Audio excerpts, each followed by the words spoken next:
section 12, c'est résoudre l'équation. Okay? Résoudre l'équation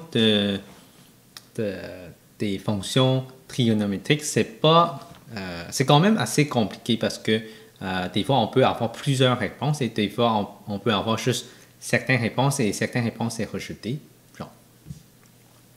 Donc, résoudre l'équation suivante dans 0 à 2pi. Donc, on peut donner juste un intégral, comme ça, on n'a pas besoin de lister toutes les réponses.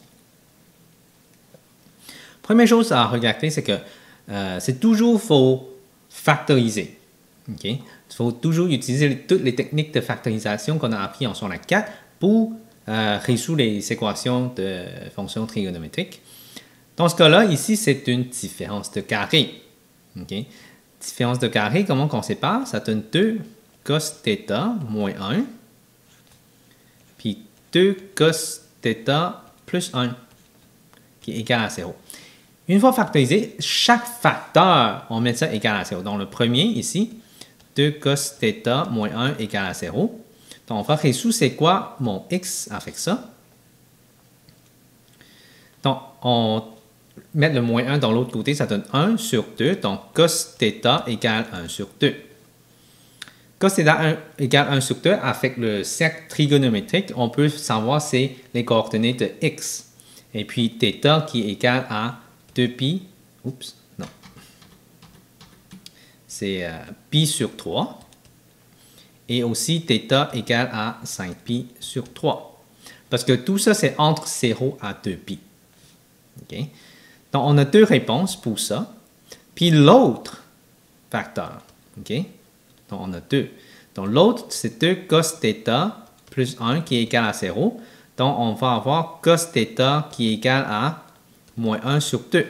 Et comme ça, θ sur le cercle trigonométrique encore, pour trouver lequel qui a moins 1/2 pour la valeur de x, c'est θ égale à 2pi sur 3. Et puis θ égale à 4pi sur 3.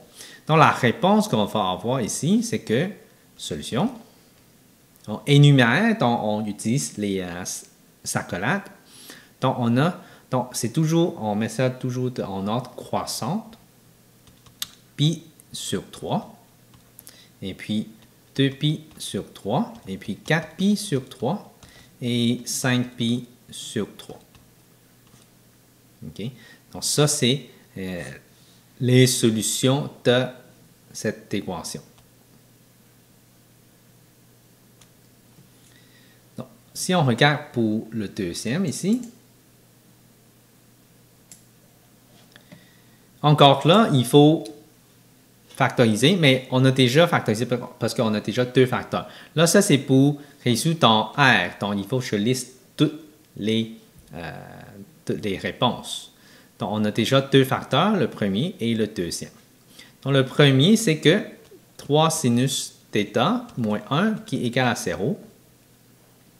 Donc, ça, on va avoir sin θ qui est égal à 1 sur 3.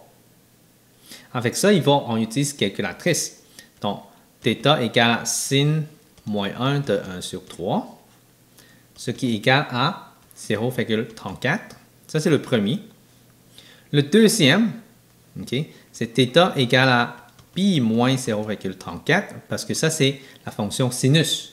Donc, on utilise pi moins la réponse qu'on trouve avec la calculatrice, et ça donne ma deuxième réponse, 2,80.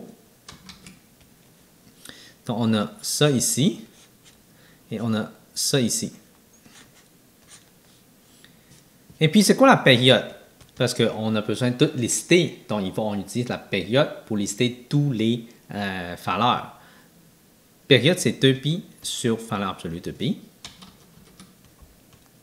Ce qui est égal à 2pi, parce que le p ici, c'est 1. Okay? Le a, c'est 3, le p, c'est 1, h, c'est 0, k, c'est moins 1. Okay? Il faut regarder ça comme une fonction sinus. Après ça, on a la deuxième partie. L'autre côté, cos θ égale à 0. Mais avec ça, on peut avoir θ qui est égal à pi sur 2 ou θ égale à 3pi sur 2. On a les deux réponses. Et puis, Période qui est égale à 2pi sur p encore. P c'est 1 parce que ici le coefficient de θ c'est 1, donc ça donne 2pi. Donc comment on liste la solution ici? On a besoin de lister les 4 solutions. Donc solution c'est égal à 0,34 plus 2πn union 2,8 plus 2πn. Là, j'ai séparé les deux là, parce que j'ai utilisé celui d'à gauche pour les deux premiers. Après ça, je n'ai pas vérifié si c'est en ordre, mais c'est pas si grave parce qu'on énumère avec union. Pi sur 2 plus 2πn.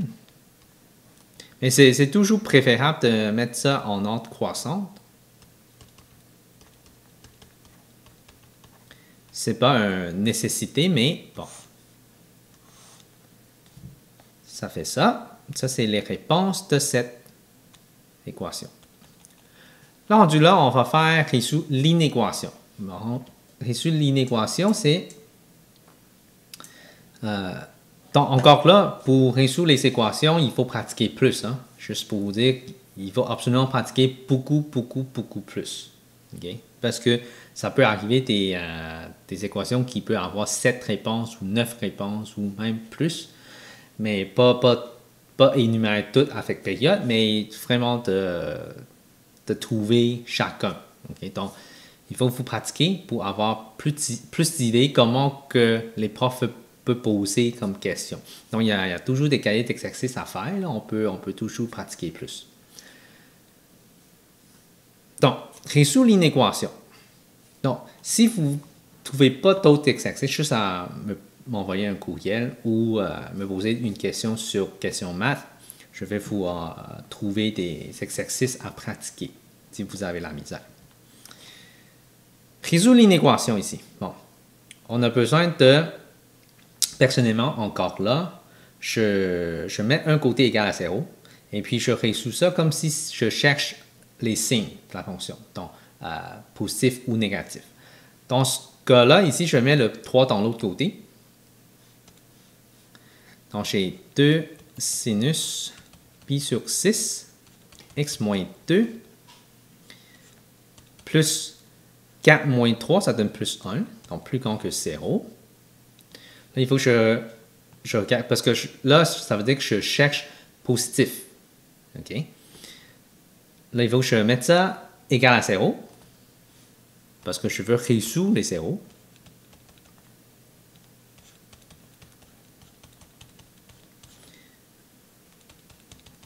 Et puis, je isole jusqu'à sin, égale à moins 1 sur 2. Et sur le cercle trigonométrique, ça va nous donner deux réponses. Le premier, ça va être 7pi sur 6, qui est égal à pi sur 6 dans l'argument du sin, hein, qui est égal à ça. Puis l'autre, ben on va trouver c'est quoi la réponse de x en premier. Là. Si je isole avec calculatrice ou calcul mental, x est égal à 9. Pour l'autre côté, j'ai 11pi sur 6 qui est égal à pi sur 6, x moins 2. Et puis x, c'est égal à 13. Donc là, j'ai trouvé ça, mais il faut que je trouve c'est quoi la période. C'est 2pi sur p, égale à 2pi sur 6, ce qui est égal à 12. Là, je fais un petit dessin. OK. Donc, avec ça, je peux peut-être identifier c'est quoi mon A. A, c'est 2, P, c'est pi sur 6. Et puis, H, c'est 2, K, c'est moins 1. Oh, K, c'est plus 1. Et puis, période, c'est 12. Amplitude, c'est 2 aussi. Là, H, c'est 2, puis K, c'est 1. Donc, on va tracer le point ici. Ça, c'est mon K. Après ça, j'ai une période de 12. Mettons rendu là. Ça monte, parce que A et P ont le même signe, ça monte puis ça redescend. Donc, entre les deux, on va avoir un point. Vu que ça, c'est 1, amplitude, c'est 2, donc 3 est là. On va avoir un point ici, un autre point là.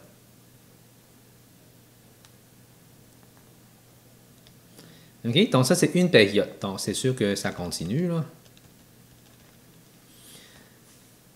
Là, qu'est-ce qu'on va faire? C'est qu'on a trouvé 9 puis 13. OK? Ici, c'est 2. Donc, ici, ça doit être 14. Donc, 9 puis 13, certainement, c'est ce point-là et ce point-là. Donc, ça, c'est 9 puis ça, c'est 13. Donc, 13 moins une période, ça donne quoi? Ça donne 1. Donc, sûrement, le prochain, c'est 1 ici. OK? Ça continue comme ça. Donc, ça veut dire que de 1 à 9, c'est positif. OK? Donc, je peux faire avec une autre couleur, solution de 1 plus 12n jusqu'à 9 plus 12n. Ça, c'est l'intervalle pour dire que c'est positif. Okay? Est-ce qu'on inclut les zéros? Non, parce que l'équation ici, c'est juste plus grand que. Il n'y a pas égal. Donc, on exclut les zéros. Et puis, n éléments de 7. C'est comme ça qu'on cherche l'inéquation. OK.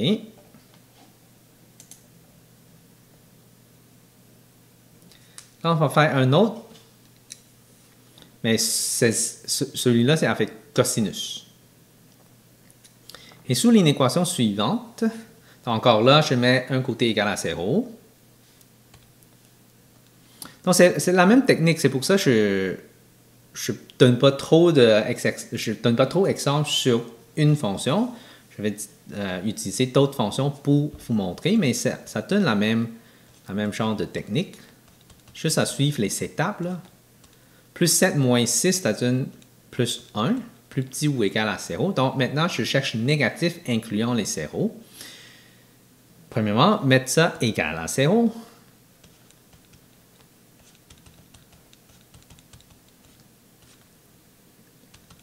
Oups. Plus 1 égale à 0. Là, je vais mettre ça dans l'autre côté. Donc, cos pi sur 6, x moins 2, qui est égal à moins 1 sur 2. Avec le cercle trigonométrique, on peut trouver deux réponses. Le premier, c'est 2pi sur 3, qui est égal à pi sur 6, x moins 2. Donc, ici, x, c'est égal à 6. Encore là, vous pouvez trouver ça avec calculatrice ou bien isoler avec les étapes. Là. Donc, l'autre, c'est 4pi sur 3, qui est égal à pi sur 6, x moins 2. On isole, on fait des calculs, ça donne x égale à 10. OK. Là, c'est quoi la période? Période, c'est 2pi sur p. Donc, 2pi sur pi sur 6, ce qui est 12. Encore là, c'est la même chose que l'autre exemple précédent. Là, je dessine. OK. Je vais identifier c'est quoi mes variables en premier. Là. A égale à 2. Donc, amplitude égale à 2 aussi. P égale à pi sur 6. H égale à 2. K égale à 1. Et puis, période, c'est 12. Là, si je dessine, mon H et K, c'est 2, 1. Donc, encore là, c'est la même chose que l'autre, mais sauf que ça, celui-là, il n'est pas sur le graphique. Là, A et P ont le même signe, donc on commence par en haut. OK? Donc, ici, c'est 1, ici, c'est 3. Après une période, parce que ça, c'est 2, après une période, ça donne 12, c'est pas 12, c'est plus 12, 14.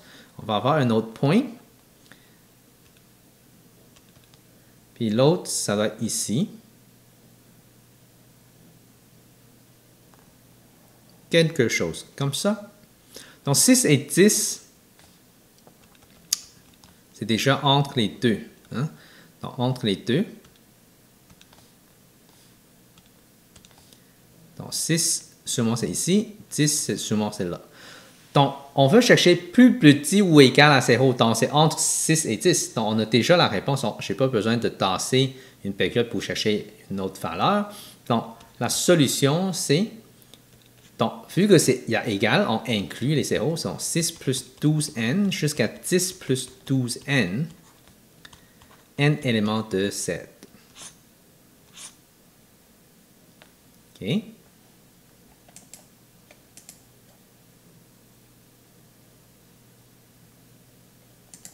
Résoudre l'inéquation suivante avec la fonction tangente ici. Donc, encore là, mettre un côté égal à 0. On a moins 3 tangente pi sur 6x moins 1 plus, donc moins 4 dans l'autre côté, ça donne plus 3, plus petit que 0. Donc, on cherche négatif encore là, mais il n'y a pas égal. OK? Je vais mettre l'équation en égal pour que je peux résoudre avec ça.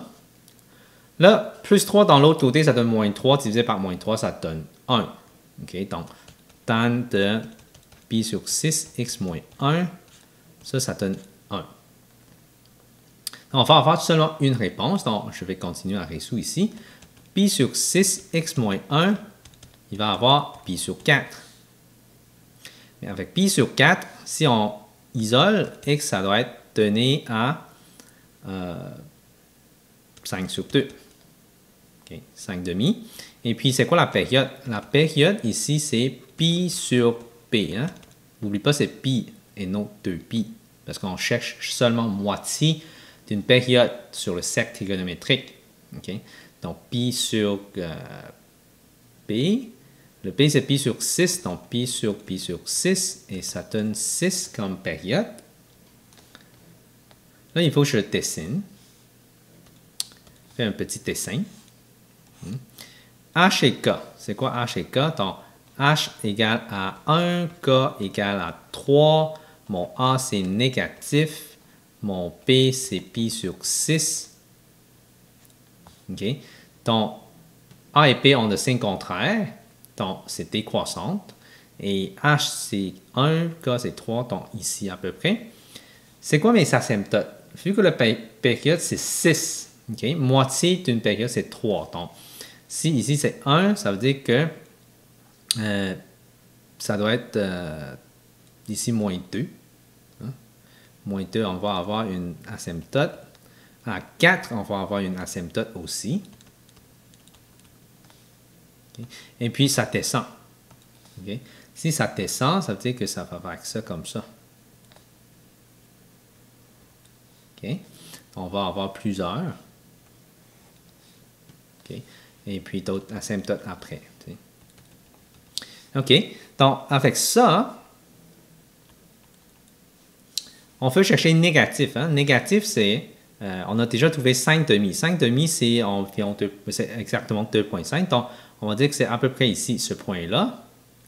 2,5 jusqu'à l'asymptote. Okay? Jusqu'à 4, en effet. Donc, on va avoir solution. Donc, est-ce qu'on inclut le 0? Non, parce qu'il n'y a pas d'égal dans la question, l'inéquation ici. Donc, 5 demi plus 6n jusqu'à 4 plus 6n. L'asymptote, on fait exclu aussi. Donc, c'est pour ça, ça va être comme ça. Et ça, c'est ma solution de cette inéquation pour la fonction tangente. Donc, c'est quand même assez important de faire un petit esquisse, là, vite, pour trouver l'intervalle exact. Okay?